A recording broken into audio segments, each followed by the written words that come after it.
जय श्री कृष्णा। श्रीमद् भागवत महापुराण की जय। आप सभी का दिन शुभ हो। आज सुनिए भागवत पुराण में आगे की कथा। राजा परीक्षित ने पूछा, हे मुने, महाराज प्रियव्रत तो बड़े भगवत भक्त और आत्माराम थे, उनकी गृहस्थाश्रम में रुचि कैसे हुई, जिसमें फंसने के कारण मनुष्य को अपने स्वरूप की विस्मृति होती है और वह कर्म बंधन में बंध जाता है। हे विप्रवर, निश्चय ही ऐसे निसंग महापुरुषों का इस प्रकार गृहस्थ आश्रम में अभिनिवेश होना उचित नहीं है। इसमें किसी प्रकार का संदेह नहीं कि जिनका चित्त पुण्य कीर्ति श्री हरि के चरणों की शीतल छाया का आश्रय लेकर शांत हो गया है, उन महापुरुषों की कुटुंब आदि में कभी आसक्ति हो ही नहीं सकती।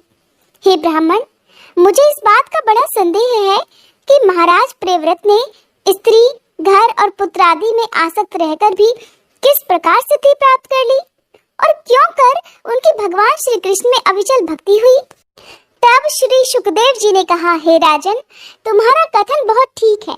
जिनका चित्त पवित्र कीर्ति श्री हरि के परम मधुर चरण कमल मकरंद के रस में सराबोर हो गया है, वे किसी विघ्न बाधा के कारण रुकावट आ जाने पर भी भगवत भक्त परमहंसों के प्रेम श्री वासुदेव भगवान के कथा श्रवण रूपी परम कल्याणमय मार्ग को प्राय छोड़ते ही नहीं। हे राजन, राजकुमार प्रियव्रत बड़े भगवत भक्त थे। श्री नारद जी के चरणों की सेवा करने से उन्हें सहज में ही परमार्थ तत्व का बोध हो गया था।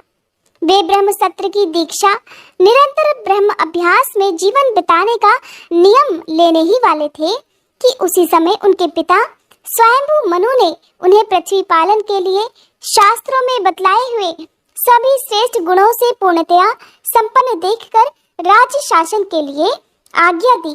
किंतु प्रियव्रत अखंड समाधि योग के द्वारा अपनी सारी इंद्रियों और क्रियाओं को भगवान वासुदेव के चरणों में ही अर्पित कर चुके थे।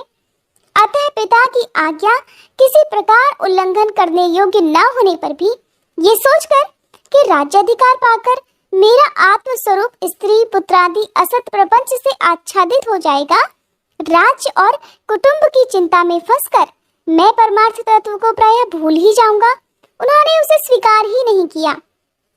आदिदेव स्वयंभू भगवान ब्रह्मा जी को निरंतर इस गुणमय प्रपंच की वृद्धि का ही विचार रहता है। वे सारे संसार के जीवों का अभिप्राय जानते रहते हैं। जब उन्होंने प्रियव्रत की ऐसी प्रवृत्ति देखी, तब वे मूर्तिमान चारों वेद और मरीचि आदि पार्षदों को अपने साथ लेकर अपने लोक से उतरे।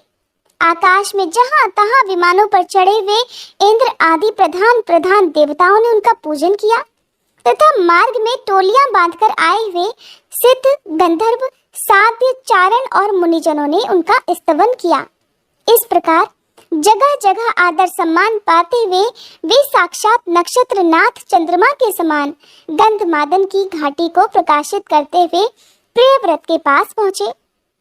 प्रियव्रत को आत्मविद्या का उपदेश देने के लिए वहां नारद जी भी आए हुए थे। ब्रह्मा जी के वहां पहुंचने पर उनके वाहन हंस को देखकर देवर्षि नारद जान गए कि हमारे पिता भगवान श्री ब्रह्मा जी पधार चुके हैं। अतः वे स्वयंभू मनु और प्रियव्रत के सहित तुरंत खड़े हो गए और फिर सबने उन्हें हाथ जोड़कर प्रणाम किया। हे राजा परीक्षित, नारद जी ने उनकी अनेक प्रकार से पूजा की और सुमधुर वचनों से उनके गुण और अवतार की उत्कृष्टता का वर्णन किया। तब आदि पुरुष भगवान श्री ब्रह्मा जी ने प्रियव्रत की ओर मंद मुस्कान युक्त दया दृष्टि से देखते हुए इस प्रकार कहा, बेटा, मैं तुमसे सत्य सिद्धांत की बात कहता हूँ, ध्यान देकर सुनो। तुम्हें अप्रमेय श्री हरि के प्रति किसी प्रकार की दोष दृष्टि नहीं रखनी चाहिए। तुम्हें क्या, हम महादेव, तुम्हारे पिता स्वयंभू मनु और तुम्हारे गुरु ये महर्षि नारद भी विवश होकर केवल उन्हीं की आज्ञा का पालन करते हैं। उनके विधान को कोई भी देहधारी न तो तप, विद्या, योग बल या बुद्धि बल से, न अर्थ या धर्म की शक्ति से और न स्वयं या किसी दूसरे की सहायता से ही टाल सकता है। हे प्रियवर, उसी अव्यक्त ईश्वर के द्वारा दिए हुए शरीर को सब जीव जन्म मरण, शोक, मोह, भय और सुख दुख आदि का भोग करने तथा कर्म करने के लिए सदा धारण करते हैं। हे वत्स, जिस प्रकार रस्सी से नथा हुआ पशु मनुष्यों का बोझ ढोता है, उसी प्रकार परमात्मा की वेद वाणी रूप बड़ी रस्सी में सत्व आदि गुण, सात्विक आदि कर्म और उनके ब्राह्मण आदि वाक्यों की मजबूत डोरी से जकड़े हुए हम सब लोग उन्हीं की इच्छा अनुसार कर्म में लगे रहते हैं और उसके द्वारा उनकी पूजा करते रहते हैं। हमारे गुण और कर्मों के अनुसार प्रभु ने हमें जिस योनि में डाल दिया है, उसी को स्वीकार करके वे जैसी व्यवस्था करते हैं, उसी के अनुसार हम सुख या दुख भोगते रहते हैं। हमें उनकी इच्छा का उसी प्रकार अनुसरण करना पड़ता है जैसे किसी अंधे को आंख वाले पुरुष का। मुक्त पुरुष भी प्रारब्ध का भोग करता हुआ भगवान की इच्छा के अनुसार अपने शरीर को धारण करता ही है। ठीक वैसे ही जैसे मनुष्य की निद्रा टूट जाने पर भी स्वप्न में अनुभव किए हुए पदार्थों का स्मरण होता है, इस अवस्था में भी उसको अभिमान नहीं होता और विषय वासना के जिन संस्कारों के कारण दूसरा जन्म होता है, उन्हें वह स्वीकार नहीं करता। जो पुरुष इंद्रियों के वशीभूत है, वह वन वन में विचरण करता रहे तब भी उसे जन्म मरण का भय बना ही रहता है, क्योंकि बिना जीते हुए मन और इंद्रिय रूपी उसके 6 शत्रु उसका पीछा कभी नहीं छोड़ते। जो बुद्धिमान पुरुष इंद्रियों को जीतकर अपनी आत्मा में ही रमण करता है, उसका गृहस्थाश्रम भी क्या बिगाड़ सकता है। जिसे इन 6 शत्रुओं को जीतने की इच्छा हो, वह पहले घर में रहकर ही उनका अत्यंत विरोध करते हुए उन्हें वश में करने का प्रयत्न करे। किले में सुरक्षित रहकर लड़ने वाला राजा अपने प्रबल शत्रुओं को भी जीत लेता है। फिर जब इन शत्रुओं का बल अत्यंत क्षीण हो जाए, तब विद्वान पुरुष इच्छानुसार विचर सकता है। तुम यद्यपि श्री कमलनाथ भगवान के चरण कमल की कली रूप किले के आश्रित रहकर इन 6 शत्रुओं को जीत चुके हो, तो भी पहले उन पुराण पुरुष के दिए हुए भोगों को भोगो, इसके बाद निसंग होकर अपने आत्म स्वरूप में स्थित हो जाना। श्री सुखदेव जी कहते हैं, जब त्रिलोकी के गुरु श्री ब्रह्मा जी ने इस प्रकार कहा, तो परम भागवत प्रियव्रत ने छोटे होने के कारण नम्रता से शीश झुका लिया और जो आ गया ऐसा कहकर बड़े आदर पूर्वक उनका आदेश शिरोधार्य किया। तब स्वयंभू मनु ने प्रसन्न होकर भगवान ब्रह्मा जी की विधिवत पूजा की। इसके पश्चात वे मन और वाणी के अविषय अपने आश्रय तथा सर्व व्यवहारतीत पर ब्रह्म का चिंतन करते हुए अपने लोक को चले गए। इस समय प्रियव्रत और नारद जी सरल भाव से उनकी ही ओर देख रहे थे।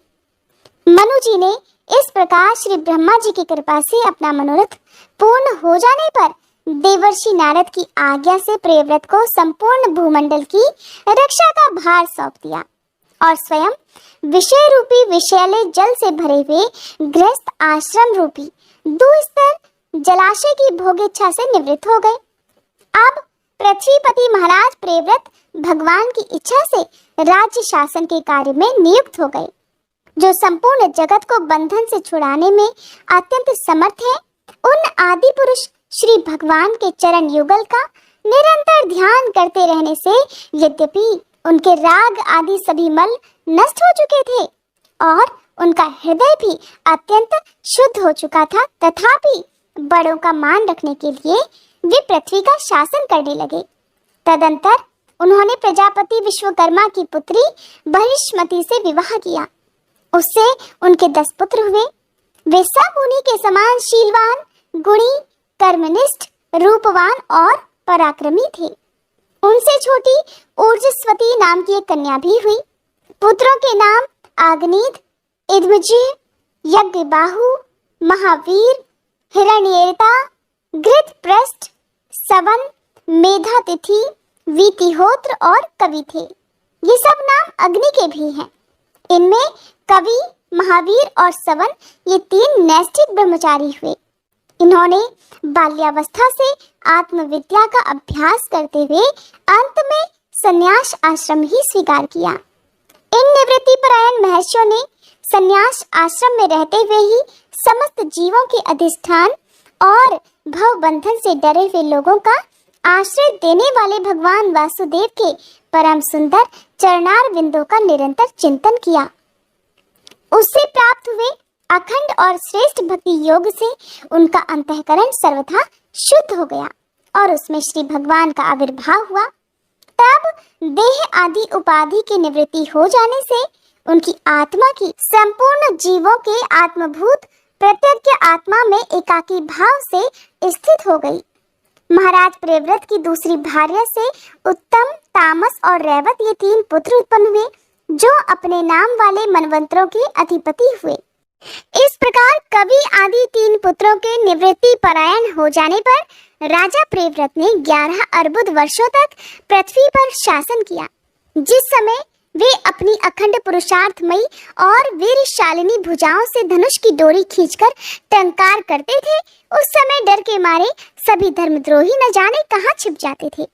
प्राण प्रिया बहिष्मति के दिन दिन बढ़ने वाले आमोद प्रमोद और अभ्युत्थान आदि क्रीड़ाओं के कारण तथा उसके स्त्रीजनोचित हाव भाव, लज्जा से संकुचित मंदहास्य युक्त चितवन और मन को भाने वाले विनोद आदि से महामना प्रियव्रत विवेकहीन व्यक्ति की भांति आत्मविस्मृत से होकर सब भोगों को भोगने लगे, किंतु वास्तव में ये उनमें आसक्त नहीं थे।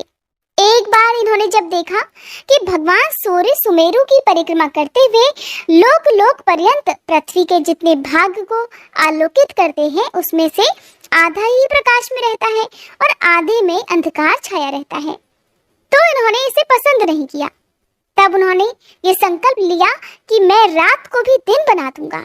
सूर्य के समान ही वेगमान एक ज्योतिर्मय रथ पर चढ़कर द्वितीय सूर्य की ही भांति उनके पीछे पीछे पृथ्वी की 7 परिक्रमाएं कर डाली। भगवान की उपासना से इनका अलौकिक प्रभाव बहुत बढ़ गया था। उस समय इनके रथ के पहियों से जो लीकें बनी वे ही 7 समुद्र हुए। उनमें पृथ्वी में 7 द्वीप हो गए। उनके नाम क्रमशः जम्बू, प्लक्ष, शालमली, कुश, कौंच, शाक और पुष्कर द्वीप हैं। इनमें से पहले पहले की अपेक्षा आगे आगे के द्वीप का परिमाण दूना है और ये समुद्र के बाहरी भाग में पृथ्वी के चारों ओर फैले हुए हैं। 7 समुद्र क्रमशः खारे जल, ईख के रस, मदिरा, घी, दूध, मट्ठे और मीठे जल से भरे हुए हैं। ये 7 द्वीपों की खाइयों के समान हैं और परिमाण में अपने भीतर वाले द्वीप के बराबर हैं। इनमें से एक एक क्रमशः अलग अलग 7 द्वीपों को बाहर से घेरकर स्थित है। बहिष्मती पति महाराज प्रियव्रत ने अपने अनुगत पुत्र आग्नेय, इत्मजिह, यज्ञबाहु, हिरण्यरेता, घृतपृष्ठ, मेधातिथि और वीतिहोत्र में से क्रमशः एक एक को उक्त जम्बू आदि द्वीपों से एक एक का राजा बना दिया। उन्होंने अपनी कन्या ऊर्जस्वती का विवाह शुक्राचार्य जी से किया। उसी से शुक्र कन्या देवयानी का जन्म हुआ। हे राजन, जिन्होंने भगवत चरणार विंदों की रज के प्रभाव से शरीर के भूख प्यास, शोक, मोह और जरा मृत्यु इन 6 गुणों का अथवा मन के सहित 6 इंद्रियों को जीत लिया है, उन भगवत भक्तों का ऐसा पुरुषार्थ होना कोई आश्चर्य की बात नहीं है, क्योंकि वर्ण बहिष्कृत चंडाल आदि नीच योनि का पुरुष भी भगवान के नाम का केवल एक बार उच्चारण करने से तत्काल संसार बंधन से मुक्त हो जाता है। इस प्रकार अतुलनीय बल पराक्रम से युक्त महाराज प्रियव्रत एक बार अपने को देवर्षि नारद के चरणों की शरण में जाकर भी पुनः दैववश प्राप्त हुए प्रपंच में फंस जाने से अशांत सा देख मन ही मन विरक्त होकर इस प्रकार कहने लगे, ओह बहुत बुरा हुआ, मेरी विषय लोलुप इंद्रियों ने मुझे इस अविद्या जनित विषम विषय रूप अंधकूप में गिरा दिया। बस बस बहुत हो चुका। हाय, मैं तो स्त्री का क्रीड़ा मृग ही बन गया। उसने मुझे बंदर की भांति नचाया। मुझे धिक्कार है, मुझे धिक्कार है। इस प्रकार उन्होंने अपने को बहुत कुछ बुरा भला कहा। परम राध्य श्री हरि की कृपा से उनकी विवेक वृत्ति जागृत हो गई। उन्होंने ये सारी पृथ्वी यथा योग्य अपने अनुगत पुत्रों को बांट दी और जिसके साथ उन्होंने तरह तरह के भोग भोगे थे, उस अपनी राजरानी को साम्राज्य राज लक्ष्मी के सहित मृत देह के समान छोड़ दिया तथा हृदय में वैराग्य धारण कर भगवान की लीलाओं का चिंतन करते हुए उसके प्रभाव से श्री नारद जी के बतलाए हुए मार्ग का पुनः अनुसरण करने लगे। महाराज प्रियव्रत के विषय में निम्नलिखित लोकोक्ति भी प्रसिद्ध है। राजा प्रिव्रत ने जो कर्म किए उन्हें सर्वशक्तिमान ईश्वर के सिवा और कौन कर सकता है। उन्होंने रात्रि के अंधकार को मिटाने का प्रयास करते हुए अपने रथ के पहियों से बनी हुई लीकों से ही 7 समुद्र बना दिए। प्राणियों के सुविधा के लिए, जिससे उनमें परस्पर झगड़ा ना हो सके, द्वीपों के द्वारा पृथ्वी के विभाग किए और प्रत्येक द्वीप में अलग अलग नदी, पर्वत और वन आदि से उसकी सीमा निश्चित कर दी। वे भगवत भक्त नारद जी के प्रेमी भक्त थे। उन्होंने पाताल लोक के, देवलोक के, मर्त्य लोक के तथा कर्म और योग की शक्ति से प्राप्त हुए ऐश्वर्य को भी नरक तुल्य समझा था। श्री सुखदेव जी कहते हैं, पिता प्रिव्रत के इस प्रकार तपस्या में संलग्न हो जाने पर राजा आग्नेत्र उनकी आज्ञा का अनुसरण करते हुए जम्बू द्वीप की प्रजा का धर्मानुसार पुत्रवत पालन करने लगे। एक बार पितृलोक की कामना से सत्पुत्र प्राप्ति के लिए पूजा की सब सामग्री जुटाकर सुर सुंदरियों के क्रीड़ा स्थल मंदराचल की एक घाटी में वे गए और तपस्या में तत्पर होकर एकाग्र मन से प्रजापतियों के पति श्री ब्रह्मा जी की आराधना करने लगे। आदिदेव भगवान श्री ब्रह्मा जी ने उनकी अभिलाषा जान ली, अतः अपनी सभा की गायिका पूर्व चित्ती नाम की अप्सरा को उनके पास भेज दिया। आग्नेत्र जी के आश्रम के पास एक अति रमणीय उपवन था। वह अप्सरा उसी में विचरण करने लगी। उस उपवन में तरह तरह के सघन तरुवरों की शाखाएं फैली हुई थी। उन पर बैठे हुए मयूर आदि कई प्रकार के स्थलचारी पक्षियों के जोड़े अपनी सुमधुर बोली बोल रहे थे। उनकी षड्जादी स्वरयुक्त ध्वनि सुनकर सचेत हुए जल कुक्कुट, कारंडव और कलहंस आदि जल पक्षी भांति भांति से गूंजने लगे थे, जिससे वहां के कमलवन से सुशोभित निर्मल सरोवर भी गूंजने लगते थे। पूर्व चित्ती की विलासपूर्ण सुललित गतिविधि और पाद विन्यास की शैली से पद पद पर उसके चरण नुपुरों की झनकार उठती थी।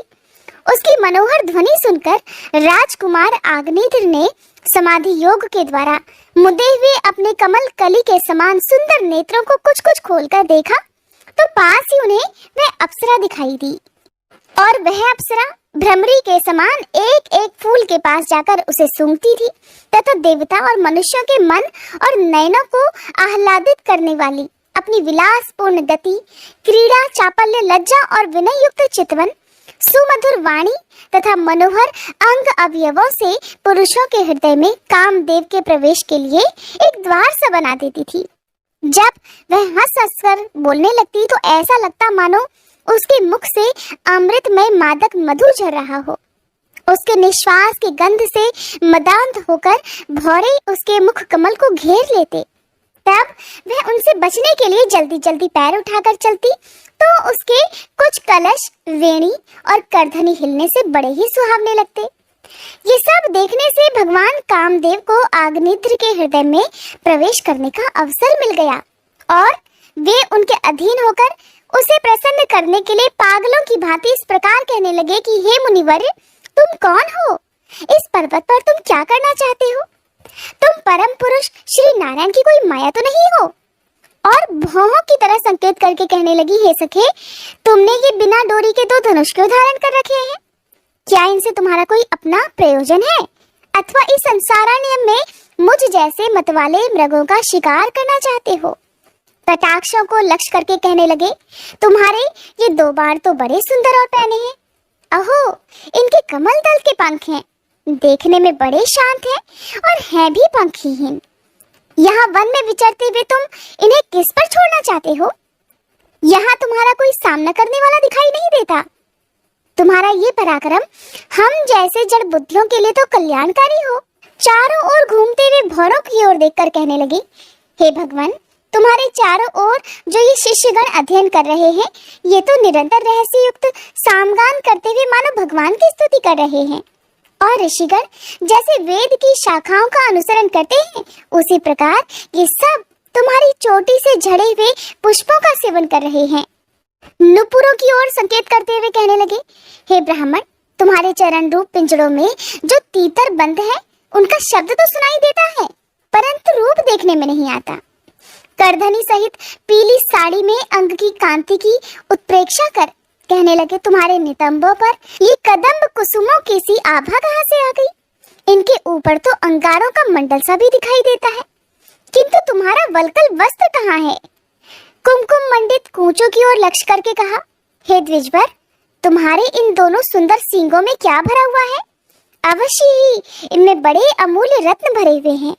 इसी से तो तुम्हारा मध्य भाग इतना क्रश होने पर भी तुम इनका बोझ ढो रहे हो।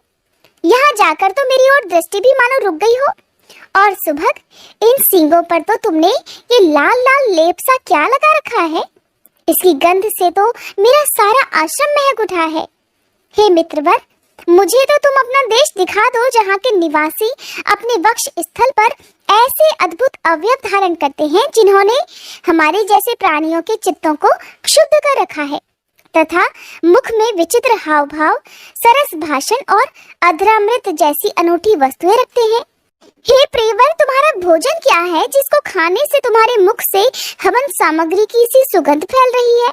मालूम होता है तुम कोई विष्णु भगवान की कला ही हो, इसीलिए तो तुम्हारे कानों में कभी पलक न मारने वाले मकर के आकार के 2 कुंडल भी हैं।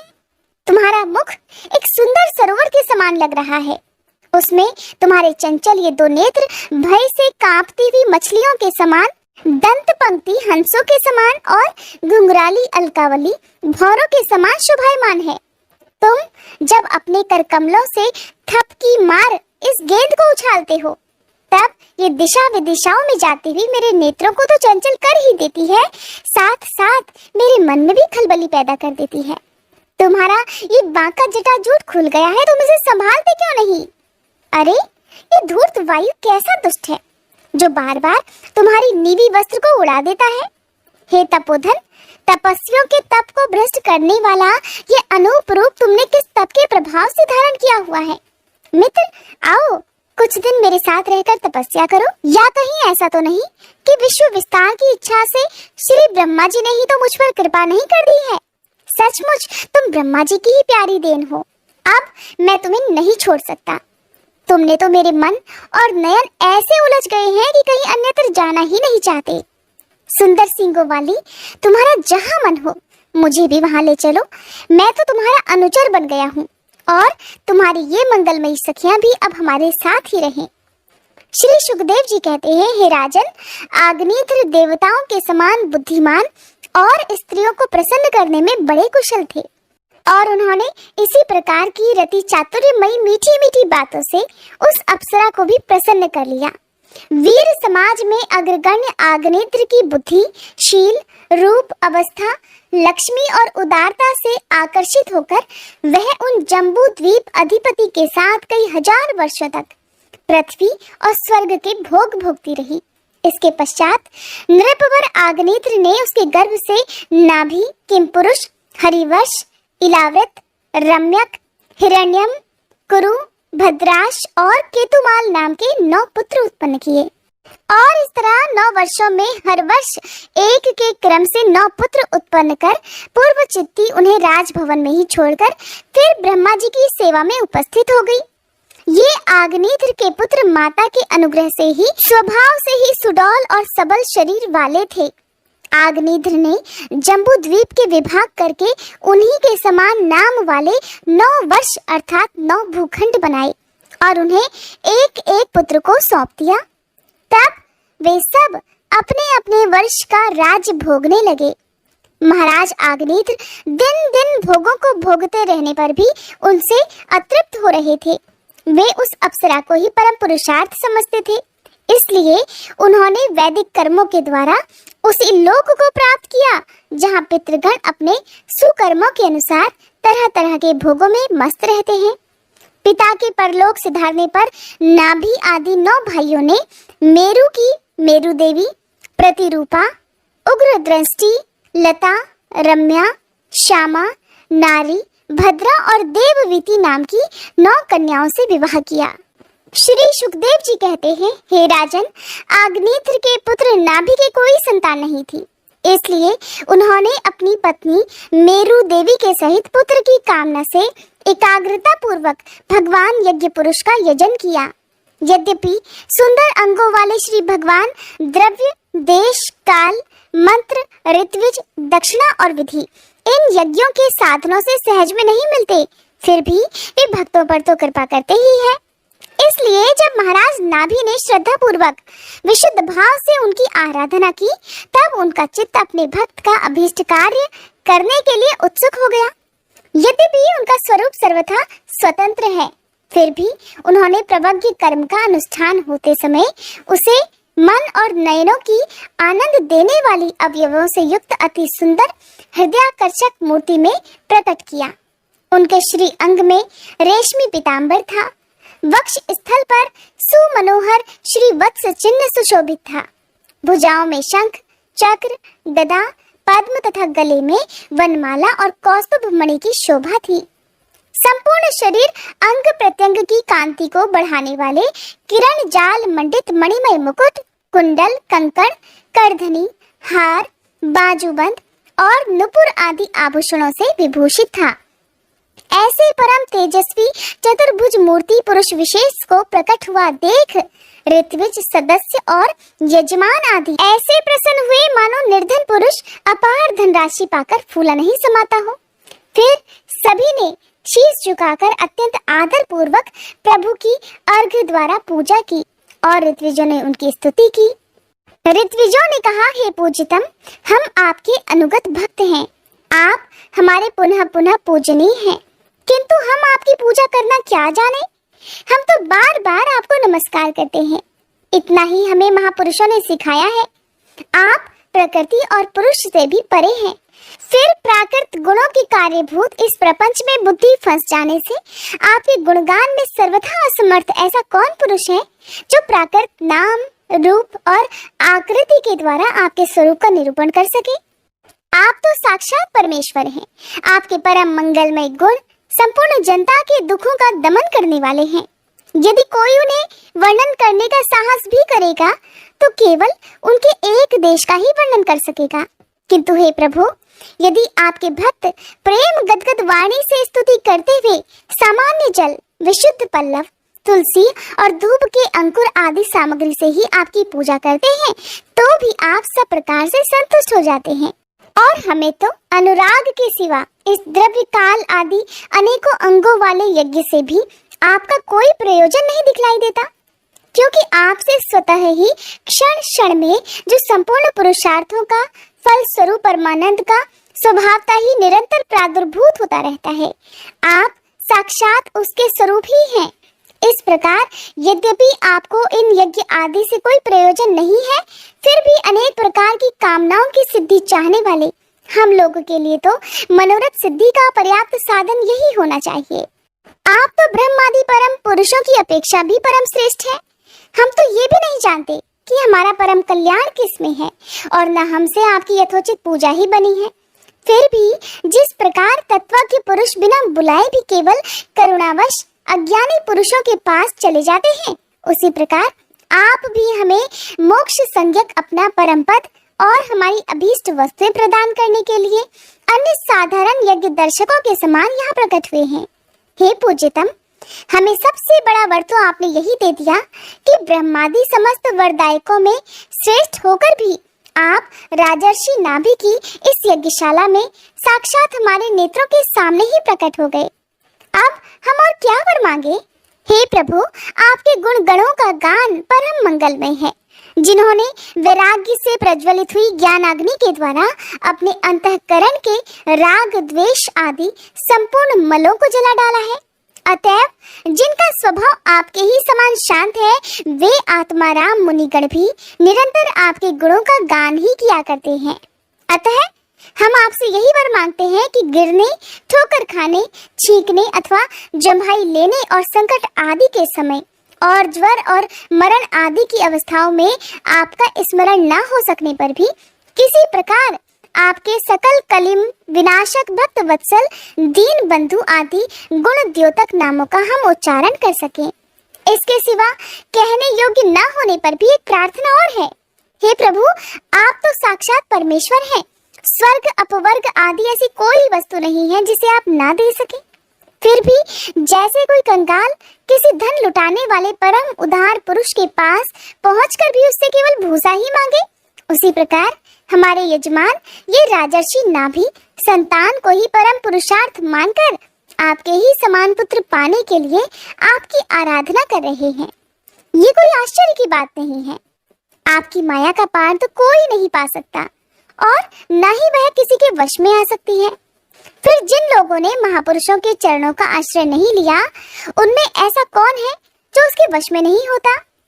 उसकी बुद्धि पर उसका पर्दा नहीं पड़ जाता और विषय रूप विष का वेग उसके स्वभाव को दूषित नहीं कर देता? हे देवाधिदेव, आप भक्तों के बड़े बड़े काम कर देते हैं। हम मंदमतियों ने कामनावश इस तुच्छ कार्य के लिए ही आपका आह्वान किया। ये आपका अनादर ही तो होगा, किंतु आप तो समदर्शी हैं, अतः हम अज्ञानियों की इस धृष्टता को आप क्षमा कीजिए। श्री सुखदेव जी कहते हैं, हे राजन, वर्षाधिपति नाभि के पूज्य ऋत्विजों ने प्रभु के चरणों की वंदना करके जब पूर्वोक्त स्तोत्र से स्तुति की, तब देव श्रेष्ठ श्री हरि ने करुणावश इस प्रकार कहा। श्री भगवान कहने लगे, हे ऋषियों, बड़े असमंजस की बात है। आप सब सत्यवादी महात्मा हैं। आपने मुझसे ये बड़ा दुर्लभ वर मांगा है कि राजर्षि नाभि मेरे समान पुत्र हो। हे मुनियों, मेरे समान तो केवल मैं ही हूँ, क्योंकि मैं अद्वितीय हूँ। तो भी ब्राह्मणों का वचन मिथ्या नहीं होना चाहिए। द्विजकुल मेरा ही तो मुख है, इसलिए मैं स्वयं ही अपनी अंश कला से आग्नेत्र नंदन नाभि के यहाँ अवतार लूंगा, क्योंकि अपने समान मुझे और कोई दिखाई ही नहीं देता। श्री सुखदेव जी कहते हैं, महारानी मेरु देवी के सुनते हुए उसके पति से इस प्रकार कहकर भगवान अंतर्ध्यान हो गए। विष्णुदत्त परीक्षित, उस यज्ञ में महर्षियों द्वारा इस प्रकार प्रसन्न किए जाने पर श्री भगवान महाराज नाभि का प्रेय करने के लिए उनके रनिवास में महारानी मेरु देवी के गर्भ से दिगंबर सन्यासी और ऊर्ध्व रेता मुनियों का धर्म प्रकट करने के लिए शुद्ध सत्वमय विग्रह से प्रकट हुए। श्री सुखदेव जी कहते हैं, राजन, नाभि नंदन के अंग जन्म से ही भगवान विष्णु के वज्र अंकुश आदि चिन्हों से युक्त थे। समता, शांति, वैराग्य और ऐश्वर्य आदि महाविभूतियों के कारण उनका प्रभाव दिनों दिन बढ़ता जाता था। ये देखकर मंत्री आदि प्रकृति वर्ग, प्रजा, ब्राह्मण और देवताओं की ये उत्कट अभिलाषा होने लगी कि वे ही पृथ्वी का शासन करें। उनके सुंदर और सुडौल शरीर, विपुल कीर्ति, तेज, बल, ऐश्वर्य, यश, पराक्रम और शूरवीरता आदि गुणों के कारण महाराज नाभि ने उनका नाम ऋषभ अर्थात श्रेष्ठ रखा। एक बार भगवान इंद्र ने ईर्ष्यावश उनके राज्य में वर्षा नहीं की। तब योगेश्वर भगवान ऋषभ ने देवराज इंद्र की मूर्खता पर हंसते हुए अपनी योग माया के प्रभाव से अपने वश अजनाब खंड में खूब जल बरसाया। महाराज नाभि अपनी इच्छा के अनुसार श्रेष्ठ पुत्र पाकर अत्यंत आनंद मग्न हो गए और अपनी ही इच्छा से मनुष्य शरीर धारण करने वाले पुराण पुरुष श्री हरि का सप्रेम लालन करते हुए उन्हीं के लीला विलास से मुग्ध होकर वत्स, तात ऐसा गदगद वाणी से कहते हुए बड़ा सुख मानने लगे। जब उन्होंने देखा कि मंत्रिमंडल, नागरिक और राष्ट्र की जनता ऋषभ देव से बहुत प्रेम करती है, तो उन्होंने उन्हें धर्म मर्यादा की रक्षा करने के लिए राज्याभिषिक्त करके ब्राह्मणों की देखरेख में छोड़ दिया और आप अपनी पत्नी मेरु देवी के सहित बद्रिकाश्रम को चले गए। अहिंसा वृत्ति से, जिससे किसी को उद्वेग न हो, ऐसी कौशलपूर्ण तपस्या और समाधि योग के द्वारा भगवान वासुदेव के नर नारायण रूप की आराधना करते हुए समय आने पर उन्हीं के स्वरूप में लीन हो गए। हे पांडुनंदन, राजा नाभि के विषय में ये लोकोक्ति प्रसिद्ध है। राजर्षि नाभि के उदार कर्मों का आचरण दूसरा कौन पुरुष कर सकता है, जिनके शुद्ध कर्मों से संतुष्ट होकर साक्षात श्री हरि उनके पुत्र हो गए थे। महाराज नाभि के समान ब्राह्मण भक्त भी कौन हो सकता है, जिनकी दक्षिणा आदि से संतुष्ट हुए ब्राह्मणों ने अपने मंत्र बल से उन्हें यज्ञशाला में साक्षात श्री विष्णु भगवान के दर्शन करा दिए। भगवान ऋषभदेव ने अपने देश अजनाब खंड को कर्म भूमि मानकर लोक संग्रह के लिए कुछ काल गुरुकुल में वास किया।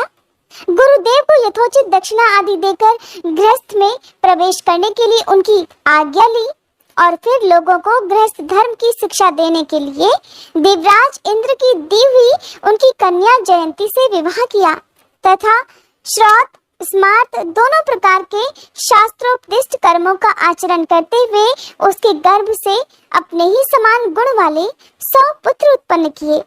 उनमें महायोगी भरत जी सबसे बड़े और सबसे अधिक गुणवान थे और उन्हीं के नाम से लोग इस अजनाब खंड को भारतवर्ष कहने लगे।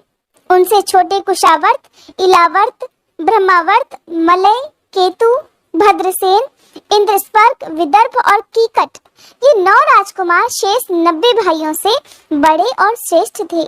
उनसे छोटे कवि, हरि, अंतरिक्ष, प्रबुद्ध, पिप्पलायन, आर्विहोत्र, द्रुमिल, चमस और करभाजन, ये 9 राजकुमार भागवत धर्म का प्रचार करने वाले बड़े भगवत भक्त थे। भगवान की महिमा से महिमान्वित और परम शांति से पूर्ण इनका पवित्र चरित्र हम नारद वसुदेव संवाद के प्रसंग से आगे अर्थात 11 स्कंध में कहेंगे। इनसे छोटे जयंती के 81 पुत्र अपने पिता की आज्ञा का पालन करने वाले अति विनीत महान वेदज्ञ और निरंतर यज्ञ करने वाले थे। वे पुण्य कर्मों का अनुष्ठान करने से शुद्ध होकर ब्राह्मण हो गए थे। भगवान ऋषभदेव यद्यपि परम स्वतंत्र होने के कारण स्वयं सर्वदा ही सब प्रकार की अनर्थ परंपरा से रहित केवल आनंदानुभव स्वरूप और साक्षात ईश्वर ही थे, तब भी अज्ञानियों के समान कर्म करते हुए उन्होंने काल के अनुसार प्राप्त धर्म का आचरण करके उसका तत्व न जानने वाले लोगों को उसकी शिक्षा दी। साथ ही सम, शांत, सुहृद और कारुणिक रहकर धर्म, अर्थ, यश और संतान, भोग, सुख और मोक्ष का संग्रह करते हुए गृहस्थ आश्रम में लोगों को नियमित किया। महापुरुष जैसा जैसा आचरण करते हैं दूसरे लोग उसी का अनुकरण करने लगते हैं। यद्यपि वे सभी धर्मों के सार रूप वेद के गूढ़ रहस्य को जानते थे, तो भी ब्राह्मणों की बतलाई हुई विधि से साम, दान आदि नीति के अनुसार ही जनता का पालन करते थे।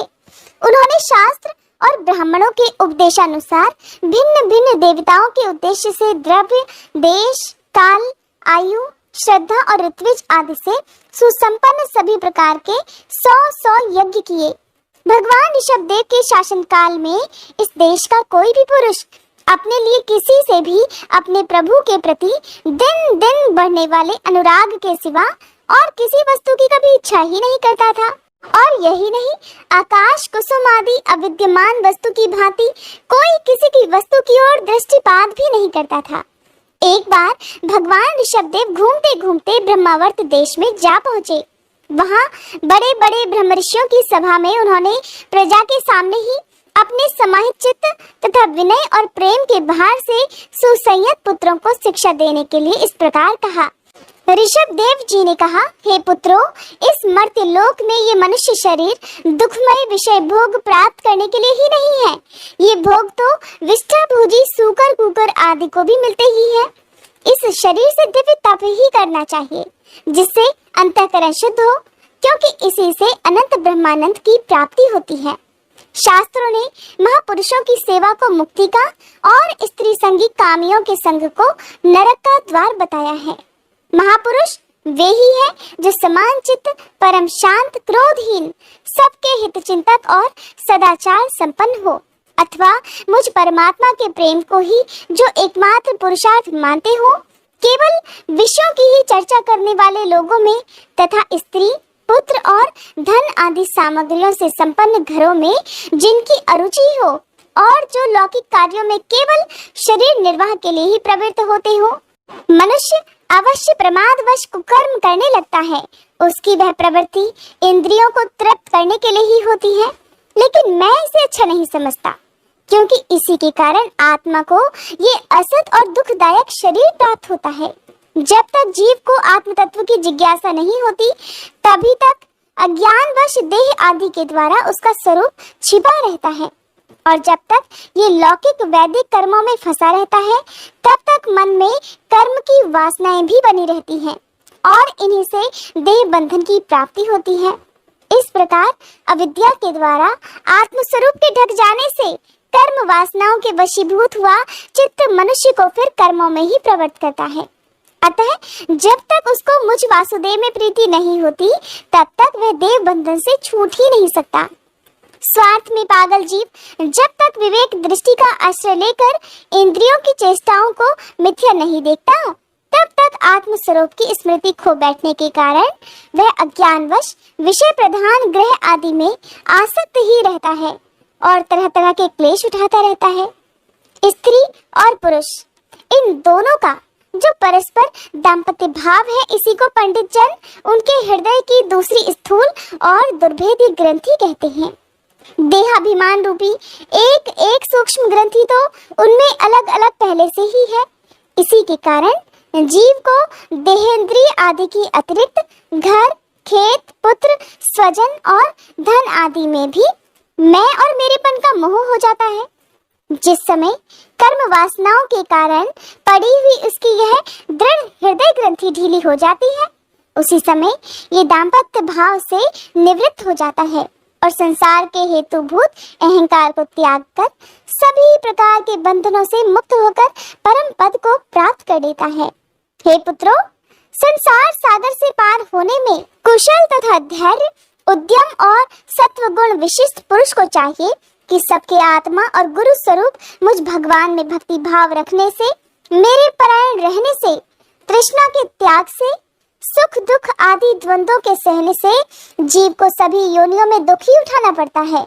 इस विचार से, तत्व जिज्ञासा से, तप से, सकाम कर्म के त्याग से, मेरे ही लिए कर्म करने से, मेरी कथाओं का नित्य प्रति श्रवण करने से, मेरे भक्तों के संग और मेरे गुणों के कीर्तन से, वैर त्याग से, समता से, शांति से और शरीर तथा घर आदि में मैं मेरेपन के भाव को त्यागने की इच्छा से, अध्यात्म शास्त्र के अनुशीलन से, एकांत सेवन से, प्राण, इंद्रिय और मन के संयम से, शास्त्र और सत्पुरुषों के वचन में यथार्थ बुद्धि रखने से, पूर्ण ब्रह्मचर्य से, कर्तव्य कर्मों में निरंतर सावधान रहने से, वाणी के संयम से और सर्वत्र मेरी ही सत्ता देखने से, योग साधन से अहंकार रूप अपने लिंग शरीर को लीन दे मनुष्य को चाहिए। योग साधन से अहंकार रूप अपने लिंग शरीर को लीन कर दे।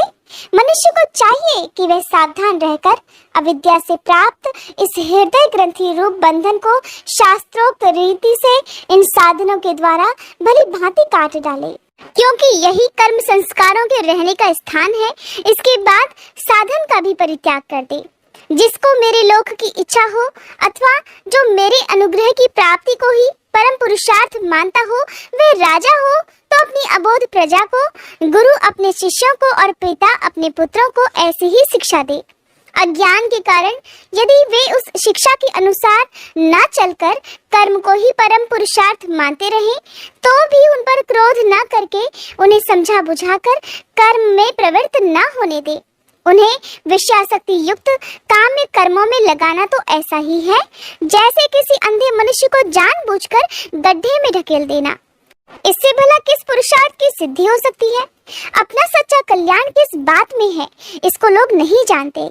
इसी से वे तरह तरह की भोग कामनाओं में फंसकर तुच्छ क्षणिक सुख के लिए आपस में बैर ठान लेते हैं और फिर निरंतर विषय भोगों के लिए ही प्रयास करते रहते हैं। वे मूर्ख इस बात पर कुछ भी विचार नहीं करते कि किस वैर विरोध के कारण नरक आदि अनंत घोर दुखों की प्राप्ति हो जाएगी। गड्ढे में गिरने के लिए उल्टे रास्ते से जाते हुए मनुष्य को जैसे आंख वाला पुरुष उधर नहीं जाने देता, वैसे ही अज्ञानी मनुष्य को अविद्या में फंसकर दुखों की ओर जाते देखकर भला कौन ऐसा दयालु और ज्ञानी पुरुष होगा जो जानबूझकर भी उसे उसी राह पर जाने दे? जो अपने प्रिय संबंधी को भगवत भक्ति का उपदेश देकर मृत्यु की फांसी से नहीं छुड़ाता, वो गुरु गुरु नहीं है, स्वजन स्वजन नहीं है, पिता पिता नहीं है, माता माता नहीं है, इष्ट देव नहीं है और पति भी पति नहीं है। मेरे इस अवतार शरीर का रहस्य साधारण जनों के लिए बुद्धि कम नहीं है। शुद्ध सत्व ही मेरा हृदय है और उसी में धर्म की स्थिति है। मैंने अधर्म को अपने से बहुत दूर पीछे की ओर ढकेल दिया है। इसी से सत्पुरुष मुझे ऋषभ कहते हैं। तुम सब मेरे उस शुद्ध सत्वमय हृदय से उत्पन्न हुए हो, इसलिए मत्सर छोड़कर अपने बड़े भाई भरत की सेवा करो। उसकी सेवा करना मेरी ही सेवा करना होगा, और यही तुम्हारा प्रजा पालन भी है। अन्य सब भूतों की अपेक्षा वृक्ष अत्यंत श्रेष्ठ हैं, उनसे चलने वाले जीव श्रेष्ठ हैं, और उनमें भी कीट आदि की अपेक्षा ज्ञान युक्त पशु आदि श्रेष्ठ हैं। पशुओं से मनुष्य, मनुष्यों से प्रमथगण, प्रमथगणों से गंधर्व, और गंधर्वों से सिद्ध, और सिद्धों से देवताओं के अनुयायी किन्नर आदि श्रेष्ठ हैं। उनसे असुर, असुरों से देवता, और देवताओं से भी इंद्र श्रेष्ठ हैं, और इंद्र से भी ब्रह्मा जी के पुत्र दक्ष आदि प्रजापति श्रेष्ठ हैं। ब्रह्मा जी के पुत्रों में रुद्र सबसे श्रेष्ठ हैं। वे ब्रह्मा जी से उत्पन्न हुए हैं, इसीलिए ब्रह्मा जी उनसे श्रेष्ठ हैं। वे भी मुझसे उत्पन्न हैं और मेरी ही उपासना करते हैं, इसलिए मैं उनसे भी श्रेष्ठ हूँ। परंतु ब्राह्मण मुझसे भी श्रेष्ठ हैं, क्योंकि मैं उन्हें पूज्य मानता हूँ। इस प्रकार सभा में उपस्थित ब्राह्मणों को लक्ष्य करके विप्रगण दूसरे किसी भी प्राणी को मैं ब्राह्मणों के समान भी नहीं समझता, फिर भी उनसे अधिक तो मैं मान ही कैसे सकता हूँ। लोग श्रद्धा पूर्वक ब्राह्मणों के मुख में जो अन्न आदि आहुति डालते हैं, उसे मैं जैसी प्रसन्नता से ग्रहण करता हूँ, वैसी अग्निहोत्र में होम की हुई सामग्री को भी स्वीकार नहीं करता। जिन्होंने इस लोक में अध्ययन आदि के द्वारा मेरी वेद रूपा अति सुंदर और पुरातन मूर्ति को धारण कर रखा है, और जो परम पवित्र सत्व गुण, शम, दम, सत्य, दया, तप, तितिक्षा और ज्ञान आदि 8 गुणों से संपन्न है, उन ब्राह्मणों से बढ़कर भला और कौन हो सकता है। मैं ब्रह्म आदि से भी श्रेष्ठ और अनंत हूँ, तथा स्वर्ग, मोक्ष आदि देने की भी सामर्थ्य रखता हूँ, किंतु मेरे अकिंचन भक्त ऐसे निष्प्रह होते हैं कि मुझसे भी कभी कुछ नहीं चाहते। फिर राज्य आदि अन्य वस्तुओं की तो वे भला इच्छा ही कैसे कर सकते हैं। हे पुत्रों, तुम संपूर्ण चराचर भूतों को मेरा ही शरीर समझकर शुद्ध बुद्धि से पद पद पर उनकी सेवा करो, और यही मेरी सच्ची पूजा होगी। मन, वचन, दृष्टि तथा अन्य इंद्रियों की चेष्टाओं का साक्षात फल मेरा इस प्रकार का पूजन ही है। इसके बिना मनुष्य अपने को महामोहमय काल पाश से छुड़ा भी नहीं सकता। श्री सुखदेव जी कहते हैं, हे राजन, ऋषभ देव जी के पुत्र यद्यपि स्वयं ही सब प्रकार से सुशिक्षित थे, तब भी लोगों को शिक्षा देने के उद्देश्य से महाप्रभावशाली परम सुहृद भगवान ऋषभ ने उन्हें इस प्रकार उपदेश दिया। ऋषभ देव जी के 100 पुत्रों में भरत सबसे बड़े थे। वे भगवान के परम भक्त और भगवत भक्तों के परायण थे। ऋषभ देव जी ने पृथ्वी का पालन करने के लिए उन्हें राजगद्दी पर बैठा दिया, और स्वयं उपशमशील, निवृत्ति परायण महामुनियों के भक्त ज्ञान और वैराग्य रूप परमहंसोचित धर्मों की शिक्षा देने के लिए बिल्कुल विरक्त हो गए। केवल शरीर मात्र का परिग्रह रखा और सब कुछ घर पर ही रहते हुए छोड़ दिया। अब वे वस्त्रों का भी त्याग करके सर्वथा दिगंबर हो गए। उस समय उनके बाल बिखरे हुए थे, उन्मत्त का सा वेश था, और इस स्थिति में वे अग्निहोत्र की अग्नियों को अपने में ही लीन करके सन्यासी हो गए और ब्रह्मावर्त देश से बाहर निकल आए। वे सर्वथा मौन हो गए थे, कोई बात करना चाहता तो बोलते नहीं थे। जड़, अंधे, बहरे, गूंगे, पिशाच और पागलों की सी चेष्टा करते हुए वे अवधूत बने जहां तहां विचरने लगे। कभी नगरों में, कभी गांवों में, और कभी खानों में, किसानी की बस्तियों में, बगीचों, पहाड़ी गांवों, सेना की छावनियों, गौशालाओं, अहीरों की बस्तियों और यात्रियों के टिकने के स्थानों में रहा करते। कभी पहाड़ों में, कभी जंगलों और आश्रमों आदि में विचरण करते। वे कभी रास्तों से निकलते तो जिस प्रकार वन में विचरने वाले हाथी को मक्खियां सताती हैं, उसी प्रकार मूर्ख और दुष्ट लोग उनके पीछे पीछे हो जाते और उन्हें तंग किया करते। कोई धमकी देते, कोई मारते, कोई उन पर मलमूत्र का त्याग कर देते, कोई थूकते, कोई टेहला मारते, कोई विष्ठा और धूल फेंकते, कोई अधोवायु छोड़ते और कोई खरी खोटी सुनाकर उनका तिरस्कार करते। किंतु वे इन सब बातों पर जरा भी ध्यान नहीं देते। इसका कारण ये था कि भ्रम से सत्य कहे जाने वाले इस मिथ्या शरीर में उनकी अहंता, ममता तनिक भी नहीं थी। वे कार्य कारण रूप संपूर्ण प्रपंच के साक्षी होकर अपने परमात्मा स्वरूप में ही स्थित थे। इसलिए अखंड चित्तवृत्ति से अकेले ही पृथ्वी पर विचरते रहते थे। यद्यपि उनके हाथ पैर, छाती, लंबी लंबी बाहें, कंधे, गले और मुख आदि अंगों की बनावट बड़ी ही सुकुमार थी। उनका स्वभाव से ही सुंदर मुख स्वाभाविक मधुर मुस्कान से और भी मनोहर जान पड़ता था। नेत्र नवीन कमल दल के समान बड़े ही सुहावने, विशाल और कुछ कुछ लाले लिए हुए थे। उनकी पुतलियां शीतल और संताप हरिणी थी। उन नेत्रों के कारण वे बड़े मनोहर जान पड़ते थे।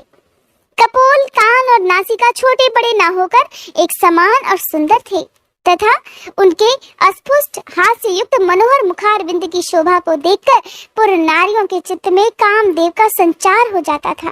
तथापि उनके मुख के आगे जो भूरे रंग की लंबी लंबी घुंघराली लटें लटकी रहती, उनके महान भार और अवधूतों के समान धूली धूसरित देह के कारण वे गृहस्थ मनुष्य के समान जान पड़ते थे। जब भगवान ऋषभदेव ने देखा कि ये जनता योग साधन में विघ्न रूप है और इससे बचने का उपाय विभत्स वृत्ति से रहना ही है, तब उन्होंने अजगर वृत्ति धारण कर ली। अब वे लेटे ही लेटे खाने, पीने, चबाने और मल मूत्र का त्याग करने लगे। वे अपने त्यागे हुए मल में लोट लोट कर शरीर को उससे सान लेते, किंतु उनके मल में दुर्गंध नहीं थी, बड़ी सुगंध थी और वायु उस सुगंध को लेकर उनके चारों ओर 10 योजन तक सारे देश को सुगंधित कर देती थी। इस प्रकार गौवे, मृग और काक आदि की वृत्तियों को स्वीकार कर वे उन्हीं के समान कभी चलते हुए, कभी खड़े खड़े, कभी बैठे हुए और कभी कभी लेटे लेटे ही खाने पीने और मलमूत्र का त्याग करने लगते थे। हे राजा परीक्षित, परमहंसों को त्याग के आदर्श की शिक्षा देने के लिए इस प्रकार मोक्षपति भगवान ऋषभदेव ने कई तरह की योगचर्याओं का आचरण किया। वे निरंतर सर्वश्रेष्ठ महान आनंद का अनुभव करते रहते थे। उनकी दृष्टि में निरुपाधिक रूप से संपूर्ण प्राणियों की आत्मा अपने आत्मस्वरूप भगवान वासुदेव से किसी प्रकार का कोई भेद नहीं था। इसलिए उनके सभी पुरुषार्थ पूर्ण हो चुके थे। उनके पास आकाश गमन, मनोजवल्य अर्थात मन की गति के समान ही शरीर का भी इच्छा करते ही सर्वत्र पहुंच जाना, अंतर ध्यान, पर काय प्रवेश अर्थात दूसरे के शरीर में प्रवेश कर जाना, दूर की बातें सुन लेना और दूर के दृश्य देख लेना आदि सभी प्रकार की सिद्धियां अपने आप ही सेवा करने को आई, परंतु उन्होंने उनका मन से आदर या ग्रहण ही नहीं किया। हरे कृष्णा। आज की कथा में बस इतना ही। इसके आगे की कथा सुनने के लिए कृपया आप अगले अध्याय का इंतजार जरूर कीजिएगा। ये कथा अगर आपको अच्छी लगी हो तो वीडियो को लाइक करना मत भूलिएगा।